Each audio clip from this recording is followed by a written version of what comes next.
কিছু জামা কাপড় আছে বিদেশ থেকে পাঠাইছিল, ওই জামাগুলা দাও। জামাগুলা দিয়া চোরের সামনে রেখে দিছে। বন্ধুগণ আমার খেয়াল করেন,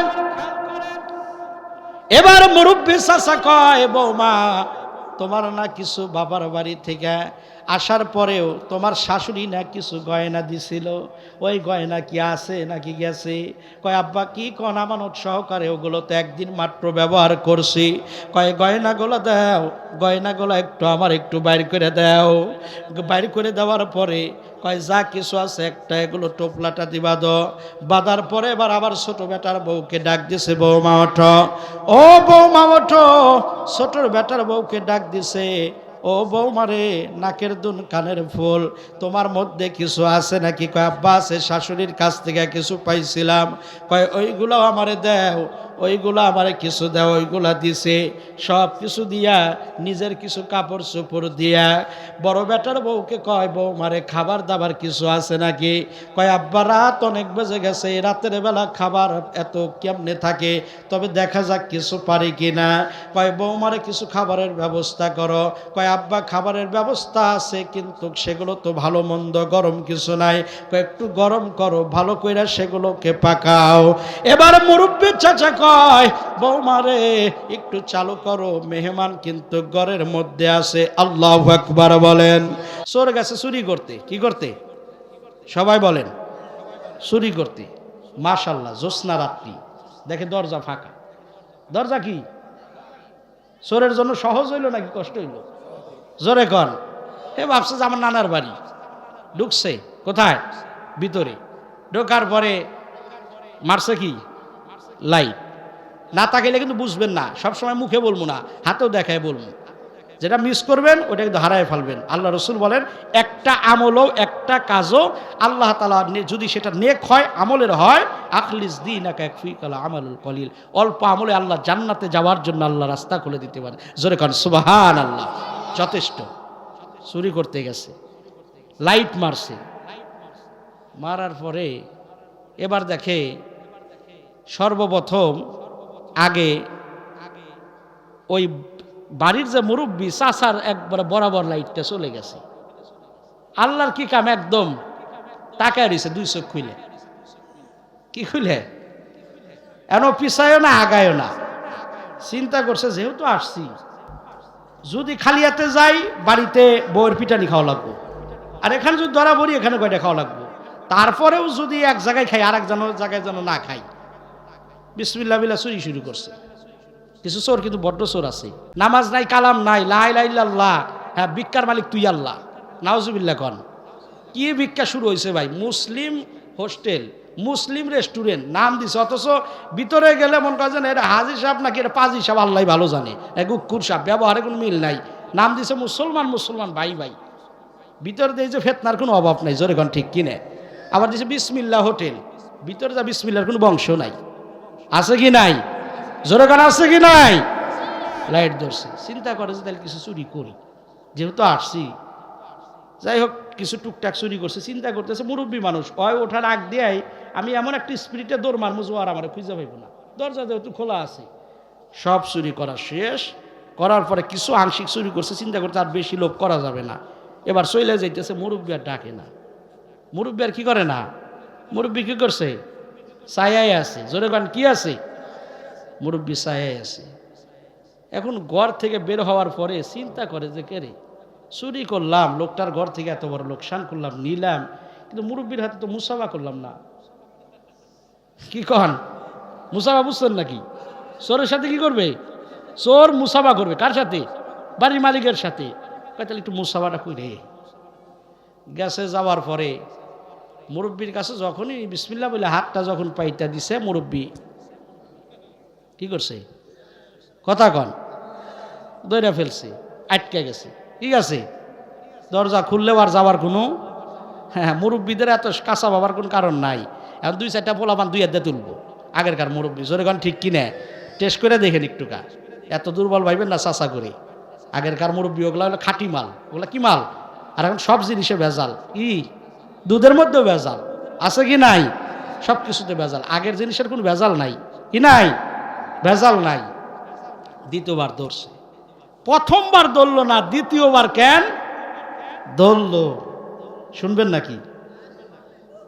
অষ্টা রাইখা দিলাম, মাহফিলের শেষে করব, কারণ অনেকে যাইতে পারেন। প্রথমবার মুরব্বী ধরল না, দ্বিতীয়বার কেন ধরল? বড় একটা প্রশ্ন চোরের মনে জায়গা গেছে। একই জায়গায়, একই ঘর, একই ব্যক্তি, প্রথমবার ধরলেন না, দ্বিতীয়বার কেন আমারে ধরলেন? প্রশ্নটা জেগে গেছে। উত্তর চান কি চান না? উত্তর চান কি চান না? নম্রতা দিয়া, ভদ্রতা দিয়া, শিষ্টাচার দিয়া, নাকি বেদবগিরি দিয়া? ভদ্রতা দিয়া, নমনীয়তা দিয়া, শিষ্টাচার দিয়া, ভালোবাসা দিয়া, উদারতা দিয়ে একটা সুন্নাত পালন করেন। আল্লাহ তাআলা, রসুল বলেন একটা সুন্নাতই আল্লাহ তাআলা কিয়ামতের দিন নবীকে সুপারিশকারী হিসেবে তার জন্য জামিনদার বানায় দিতে পারেন। জোরে বলেন সুবহানাল্লাহ। বন্ধু একটু খেয়াল করেন, চোর ঢুকলো কিন্তু প্রথমবার ধরল না, দ্বিতীয়বার ধরল। মনে আছে কি নাই? চোর খপ করে ধরছে, চোরটারে বসাইছে, মুরব্বী উঠে পড়ছে। উঠে পড়ার পরে চোরে এবার বৌমারে কয়, বাবা তুই একটু বস, একটু সময় দে। কয় কথার মধ্যেই কেমন যেন আল্লাহওয়ালা বাপ পাওয়া যায়। জোরে কন আল্লাহু আকবার। আগেকালের মুরব্বীরা যে কোনো বাচ্চাদেরকে ডাকতো এভাবেই বলে, বাবা বাজান বলে। ও বন্ধুগণ আমার, মুসলমান ভাইরা, কয় বাবা তুই একটু বস। বসার পরে দরজাটা টোকাইতেছে, পাশের দরজা। ও বৌমা, ও বৌমা, দরজাটা খোলো। কিছুক্ষণ পরে বউটা, বেটার বউ ঘর থেকে উঠছে। স্বামীটা থাকে হলো বিদেশ, ছেলেটা বিদেশ থাকে। ও বেটার বউ রে, তোমার কাছে কি না আছে? কিছু জামা কাপড় আছিল। কয় চোর, তোর কোন বাচ্চা কাচ্চা আছে বাজান? কয় আবার কেমন কথা? কয় হ আছে। কয় ভালো কিছু জামা কাপড় আছে, বিদেশ থেকে পাঠাইছিল, ওই জামাগুলা দাও। জামাগুলা দিয়া চোরের সামনে রেখে দিছে। বন্ধুগণ আমার খেয়াল করেন, এবার মুরব্বী চাচা কয়, বৌমা তোমার না কিছু বাবার বাড়ি থেকে আসার পরেও তোমার শাশুড়ি না কিছু গয়না দিছিল, ওই গয়না কি আছে নাকি গেছে? কয় আব্বা কি কন আমানত সহকারে, ওগুলো তো একদিন মাত্র ব্যবহার করছি। কয় গয়নাগুলো দাও, গয়নাগুলো একটু আমার একটু বাইর করে দাও। বাইর করে দেওয়ার পরে কয় যা কিছু আছে একটা এগুলো টোপলাটা দিবা দো। বাঁধার পরে এবার আবার ছোট বেটার বউকে ডাক দিছে, বৌমা ওঠো, ও বৌমা ওঠো। ছোটর বেটার বউকে ডাক দিছে, ও বৌমারে, নাকের দুন কানের ফুল, তোমার মধ্যে কিছু আছে নাকি? কয় আব্বা আছে, শাশুড়ির কাছ থেকে কিছু পাইছিলাম। কয় ওইগুলো আমারে দাও, ওইগুলো আমারে কিছু দাও। ওইগুলা দিছে, সব কিছু দিয়া, নিজের কিছু কাপড় চোপড় দিয়া। বড় বেটার বউকে কয়, বৌমারে খাবার দাবার কিছু আছে নাকি? কয় আব্বা রাত অনেক বেজে গেছে, রাতের বেলা খাবার এত কেমনে থাকে, তবে দেখা যাক কিছু পারি কিনা। কয় বৌমারে কিছু খাবারের ব্যবস্থা করো। কয় আব্বা খাবারের ব্যবস্থা আছে, কিন্তু সেগুলো তো ভালো মন্দ, গরম কিছু নাই। কয় একটু গরম করো, ভালো কইরা সেগুলোকে পাকাও। এবার মুরব্বী চাচা কয়, বৌমারে একটু চালু করো, মেহমান কিন্তু ঘরের মধ্যে আছে। আল্লাহু আকবার বলেন। চোর আশ্চর্য হয়, জীবনে অনেক জায়গায় গেলাম, কেউ আমার হাত কাটতে চায়, কেউ আমার জিহ্বা কাটতে চায়, কেউ আমার পাও কাটতে চায়, কেউ আমার বুকে ছুরি মারতে চায়। কোনোদিন তো এরকম কোনো ব্যবহার পাইলাম না। আজকে চুরি করতে আসলাম, কোন চাচার পাল্লায় পড়লাম, চাচা কেন আমার এমন করে? এরপরে মনের মধ্যে থেকে সন্দেহ যাইতেছে না। কয় আব্বা কিছু মনে না করলে খাবার রেডি হয়ে গেছে। এবার চাচা কয়, ও বৌমা খাবারগুলো আমার হাতে দাও। চোরকে সুন্দর করে রাজকীয় পালঙ্কে বসায়া খাবারগুলো সামনে দিছে। দেওয়ার পরে চোর চিন্তা করে, ভাতই নাকি দিল নাকি বিষই দিল, খায় না। কয় বাবা ওই রকম ভাবিস না, চাইলে তোরে প্রথমে দ্বিতীয়বার ধরছি তখনই আটকাইতে পারতাম, আটকাবো না, ভয় নাই, তাড়াতাড়ি খা বাবা। ফজরের আজান দেবে, আমি ফজরের আগ দিয়ে তাহাজ্জুদের নামাজ পড়ার জন্য, মালিকের গোলামি করার জন্য আমার বের হতে হবে। চোর এবারে খায় মনের আনন্দে, জামাই আদরের খাওয়া খায়। কে খায়? জোরে বলেন, জবাব না দিলে বুঝি কি বলেন কে খায়? চোর জামাই আদরে খায়, খাওয়ার পরে চিন্তা করে জীবনে কত বাড়িতে গেলাম, কেউ তো খাওয়াইলো না, বরঞ্চ পিটাইতে পিটাইতে এখান থেকে গাবতলি নয়, গাবতলি থেকে আপনার কচাকাটা নয়, ওখান থেকে আপনার হলো আপনার বুড়িবঙ্গারি নয়, ওখান থেকে আপনার হলো নাগেশ্বরী নয়, এরকম দাবড়াইতে দাবড়াইতে আমার রাষ্ট্রে, আমার জেলায়, আমার স্থানে পাঠিয়ে দেয়। বোঝানোর জন্য বলছি। চোর বলে কেমন চাচার পাল্লায় পড়লাম, জামাই আদর করে খাওয়াইলো, আবার জিনিসপাতিও আমারে দিয়া দিল। টোপলাটাতি বাইদা মুরব্বি কয় এবার তোর একটু আগে দেই বাসান। দরজার থেকে বের হয়েছে, হাতের মধ্যে ধরাইয়া দিয়া কয় চোর যা, বাড়ি বিলে তাড়াতাড়ি যা, কেউ দেখলে বিপদ করতে পারে। চোর এবার কয় মুরব্বি যাইতাম না, মুরব্বি যাইতাম না। ও মুরব্বি, আমারে প্রথমবার ধরলেন না, প্রথমবারও তো ধরতে পারতেন, দ্বিতীয়বার কেন ধরলেন? যাও ধরলেন, মুরব্বি আমার তো গায়ে আঘাত করলেন না, জামাই আদর করলেন, বেটার বউয়ের গহেনা, নাকের খুল, নাকের দোল। ও মুরব্বি, বাচ্চার জন্য জামা কাপড় দিলেন। মুরব্বি বুঝলাম না, একটু দয়া করে আমারে খুলে বলেন। চাচা কয় চোর রে, বোঝার কোনো দরকার নাই, চোর যা যা, আমার সময় নষ্ট করিস না।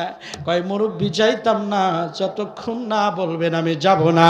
চাচা কয় চোর রে, কথা বাড়াস না, সময় হয়ে যাইতেছে, আমার আল্লাহর গোলামে লেগে যাব, সময় বেশি নাই, মানুষে দেখলেও তোর বিপদ ঘটতে পারে, যা দিছি যা। কয় মুরব্বি যাইতাম না, মরবো এখানে, আমার যা হয় হবে, বাড়ি যাব না। মুরব্বি আমাকে একটু খুলে বলেন। মুরব্বি চোখের পানি ছেড়ে দিয়ে বাচ্চার মতো করে হামাগুড়ি দিয়া মুরব্বি পড়ে গেলে। মুরব্বি এবার পড়ে গিয়ে এবার বদনার নালের মতো জর্জর করে চোখের পানি ছেড়ে দিলেন। মুরব্বি এবার কয় চোর, তুই আমার বেটার বয়সের চেয়েও তুই আমার ছোট হবি, তুই আমার নাতির বয়সের বয়স হবি। ও চোর রে, আয় আমার কাছে আয়, তোর একটু বুকের মধ্যে লই। বুকের মধ্যে লইয়া চোখের পানি জর্জর করে মুরব্বি কয় ছেড়ে দিয়ে কয় চোর রে, ও চোর, তুই যখন প্রথমবার আমার ঘরে আসলি আমি তোরে ঠিকই দেখলাম, মনের মধ্যে আলাদা একটা আমি ফাঁদ পেতেছিলাম, তোকে ধরবো, তোকে আমি কিছু করব, কিন্তু আমি চিন্তা করলাম তুই চোর তো এমনি আসস নাই, তুই তো একটা তাগাদায় আসছস, অবশ্যই তুই এই চোরের মধ্যে নিজেকে হয়তো রাখছিস বিদায়, তুই মনে হয় কোনো ভালো কোনো একটা তোর পরিবার আছে, তোর পিছনে ভালো কোনো আছে, সবাই তো আর চোর না। চিন্তা করলাম দেখি তুই কি করিস, তবে দরজা খোলা থাকলে কি হবে, আমি যদি না চাই এই মুরব্বির থেকে তুই বাড়ানোর কোনো ক্ষমতা নাই, এই জন্য ধরলাম না, দেখলাম কতটুকু আগাইতে পারিস, আমার বাড়ির কুকুরকেও যদি আমি ইশারা করি তোকে কামড়ে ধরবে, বাড়ানোর তোর কোনো ক্ষমতা নাই। শিকারী এরকম কুকুর আছে কিনা? জোরে বলেন। তোর যাওয়ার ক্ষমতা নেই, ওখানে কাত হয়ে তুই পড়ে যাবি। কিন্তু তুই যখন আবার ঘুরে আসলি, আসার পরে তুই যখন সুন্দর করে তোরা হাতটা বাড়াইয়া দিলি, আমি সৎ হাত শুধু দেখলাম না, আমি দেখতেছি মরা ঘাট যেরকম ভাবে জাকি দিলে পরে ঢাল যেরকম ভাবে গাছ থেকে যেরকম ভাবে মরা পাতাগুলো ঝরে যায়, আমি দেখি তোর হাতের মধ্যে এত সুন্দর নহর, তোর হাতের মধ্যে এত সুন্দর গ্রান, এত সুন্দর সুবাতাস লেগে আছে, মনে হয় তোর হাতের থেকে গুনাহগুলো যেন ঝরতেছে। তুই আমার হাতে হাত মিলাইলি, আমি তোকে চোর হিসেবে বরণ করি নাই, আমি তোকে আল্লাহর একজন মেহমান হিসেবে আমি বরণ করছি। চোর কয় মুরব্বি, কথা যেহেতু বলেই ফেলছেন, আমার কথাটাও তো একটু বেড়ে গেল, আমি আসলে প্রকৃত চোর না, আমার ঘরের বাচ্চা আজকে কয়দিন যাবত না খেয়ে আসে, মানুষের কাছে যাই, আমি আজকে কয়টা দিন হলো আমার কোনো কাজের ব্যবস্থা নাই, আমি এমন একজন মানুষ, আমি ঠিক মতো আমি কাজ করতে পারি না। এ কথা বলার অর্থ, বুঝানোর অর্থ হলো এতটুকুই আমি এখানে শেষ করব। তার মানে হলো যারা রাস্তাঘাটে অনেকে হাত পাতে, সবাইকে ওই রকমভাবে স্বার্থপর মনে করিয়েন না, চোর ডাকাত মনে করিয়েন না। অনেক সময় অনেক জায়গায় যে যা হাত পাতে সেখানে কিছু না হইলেও কিছু দেওয়ার চেষ্টা করিয়েন। এরকম রাস্তাঘাটে অনেক ভিক্ষুক আমি দেখেছি, অনেক মায়ে, অনেকে আছে কয় স্বামী নাই, স্বামী আছে কয় স্বামী নাই, নাকের ফুল আছে, সুন্দর সাজসজ্জা আছে, অনেকে অপর বাচ্চা দইরাই না, কয় আমার বাচ্চাটা আজকে কয়দিন যাবত না খায়, বোঝা যায়। কিন্তু অনেক মা দেখি লজ্জার কারণে বোরকাটা মোড়ো দিয়া অনেক দূরে থাকে, আমি তার কাছে আগে যাই, যতটুকু পারি দেওয়ার চেষ্টা করি। মা সবাই ওখানে যায় চাইতেছে, আপনি যদি স্টেশনে এখানে বসে থাকেন মা কেউ আপনার ভিক্ষা দিব না। মাগো বলাটাও ঠিক হবে না, সত্যি করে কি বলবেন? আপনার কি পরিবারে কেউ নাই? কয় বেটা রে, ও বেটা, পরিবারে কি না আল্লাহ আমারে দেয় নাই? আল্লাহ বাচ্চা দিছে, ছেলে সন্তান আল্লাহ সব দিছে, কিন্তু আল্লাহ আমারে কপাল দেয় না। ও বেটা, তিনটা ছেলে, টাকা পয়সার কোনো কিছু অভাব নাই, কিন্তু আল্লাহ তাদের কামাই তাদের খাবার আমার আল্লাহ কিসমত দেয় নাই। আজকে এক একজন বউ নিয়ে মহা সুখে বাসা বাড়ি নিয়ে আসে, কিন্তু আমি মায়ের থাকার মতো জায়গা নাই। আমি মা এই সন্তান রে এইটা ঘর বানাইতাম, এই ঘরে যদি পেশাব করে দিত এইটা ঘর বানাইতাম, এখানেও যদি পেশাব করে দিত আমি মা এইটা ওর জন্য খাট বানাইয়া দিতাম, এখানেও যদি পেশাব করে দিত আমি মা বেজা জায়গায় শুইয়া আমি ওরে শুকনা জায়গায় শুয়াইতাম। আজকে অনেক সন্তান আছে, অনেকে জিজ্ঞাসা করি, কয় হুজুর আমার জন্য দোয়া করবেন, কইলে মা বেঁচে আছে? কয় আছে। কয় মা কোথায় থাকে? কয় ছোট ভাইয়ের কাছে থাকে। কে আপনি কি করেন? কয় হুজুর আলাদা হয়ে গেছি। মা বাবার থেকে আলাদা হওয়ার জিনিস না, এক ফোঁটা দুধের ঋণ, বাবার একদিনের কামাইয়ের শ্রমের ঘামের দাম কোন সন্তান দিতে পারবে না। জোরে কোন ঠিক কিনা? সর্বশেষে একটা ওয়াজ যুবক ভাইরা, ওনাই কোনায় অনেকে যুবক ভাই বসে আছো, আমি একটা যুবক ভাইকে আমি দেখতে চাই, দাঁড়ায় বলবা, যত বড় টাকাওয়ালা হও না কেন, ছোট ভাই মেজো ভাই বড় ভাই বুঝি না, জীবনে কোনদিন মা বাবারে আলাদা করবা না, এরকম কোন যুবক আছে? জালির চরে কোন যুবক ভাই আছো? একটু দাঁড়ায় দেখবা, দেখাইবা, আমার আল্লাহরে দেখাইবা, আমি কোনোদিন আমার মা বাবাকে আলাদা করব না। যারা আলাদা করেছেন ওয়াদা করবেন দাঁড়ায়া যে হুজুর আমি কোনোদিন আমার মা বাবাকে আলাদা করেছি, ভুল করেছি, অন্যায় করেছি, বউয়ের জন্য হোক টাকার গরমে হোক, কালকে থেকেই মা আমার মধ্যে খাবে, মায়ের কাছে মাপ চাবো। এরকম কোন যুবক আছো? একটু হাতটা একটু বাড়াও, একটু দাঁড়াও। একটা যুবক একটু আমি দেখবার চাই যে কোনোদিন জীবনে মা বাবাকে ফেলে দিবা না। আমার নবী এতিম ছিল, এতিমের কষ্ট কি যন্ত্রণা মক্কার অলিতে গলিতে আমার নবীজি বুঝতে পারছেন। আমার নবীজি কাছে আল্লাহ হাতটা ইশারা করলে উহুদ পাহাড় স্বর্ণ হয়। আমি নবী গ্লাসের মধ্যে আঙুল চুয়ালে পরে 40 জনের খাবারের ব্যবস্থা হয়ে যায়। আল্লাহ সব দিলা, কিন্তু বাবা কেন দিলা না? বাবা কেন আল্লাহ তুমি নিয়ে গেলা? আমারে কেন এমন এতিম বানাইলা? সবাই বাবারা সন্তান রে কোলে নিয়ে আদর করে, কিন্তু আমারে কেউ কোনো মাঠের থেকে কোলে নেয় না। আমার চাচাও গেল, দাদাও গেল, সব নিলা আল্লাহ, তুমি আমারে কেন এতিম বানাইলা? একটু হাত তুলে আজকে দেখাবেন, সকলে হাত তুলে দেখান কারা কারা যাদের মা বেঁচে আছে, যাদের মা নাই তারা আজকে দানের মধ্যে শরীক হয়ে মা বাবার জন্য হাদিয়া পাঠাবো। আর যাদের মা বাবা বেঁচে আছে উভয়ে হাত তুলে দেখান কারা মা বাবাকে আলাদা করবেন না। হাত তোলেন, সকলে বলেন আল্লাহু আকবার, সকলে বলেন আল্লাহু আকবার। হাত উঠেন, হাত নামায়েন না, সকলে হাত উঠায় রাখেন। ইয়া আল্লাহ, আল্লাহ, আমি একজন মুসাফির মানুষ, প্রায় 400 মাইল অতিক্রম পথ, জীবনটাকে বাজি রেখে আব্বা কতবার ফোন দিছে, মায়ে কতবার ফোন দিছে, বাবা রাস্তাঘাট দেখে যাও, দেশের অবস্থাও ভালো না, রাস্তাঘাটে কোনো কুয়াশা অ্যাক্সিডেন্ট হয়, আব্বা তুমি যদি না ফিরে আসো বাবা আমিও মনে হয় আমার ঘরে ফিরতে পারবো না। আয় আল্লাহ, ও আল্লাহ তুমি দেখো। আল্লাহ বাবা সন্তানগুলো এখানে কেউ আসামি না, আসামির মতো করে 2টা হাত উঠাইছে গো আল্লাহ। আয় আল্লাহ, যাদের মা অন্ধকার কবরে আল্লাহ, আয় আল্লাহ তুমি মা বাবার কবর তুমি জান্নাতের বাগান বানিয়ে দাও। আয় আল্লাহ, এখানে এমন মানুষ আছে আল্লাহ আল্লাহ কেউ গরিব না, কেউ না কেউ কিছু খায়, কিন্তু না খায়া থাকবে, কারো কাছে এইভাবে হাত পাইতা দেবে না।